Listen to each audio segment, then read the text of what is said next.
చాలా చాలా సంతోషం. మీ సపోర్ట్ మా ఎప్పటికీ ఉండాలి మా విబీజీ ఫౌండేషన్కు. సో మీరు మాట్లాడవలసిందే కోరుకుంటున్నాను.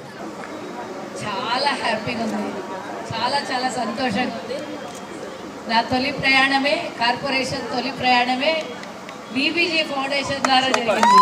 నేను సైతం అని ముందుకెళ్తున్నటువంటి విబీజీకి ఫస్ట్ ఆఫ్ ఆల్ శుభాకాంక్షలు, ధన్యవాదాలు తెలియజేస్తున్నా. నేను తను వెనకాల ఎవరున్నారనేది కాదు, ముందుకు తీసుకెళ్తున్న రథసారథి రాజు మాత్రం ఈరోజు మంచి కార్యక్రమాన్ని తీసుకెళ్తున్నందుకు, మంచి మంచి కార్యక్రమాలు little star VBG is the super star. ఈ కార్యక్రమానికి పిలిచినందుకు మరోసారి ధన్యవాదాలు, కృతజ్ఞతలు, శుభాకాంక్షలు.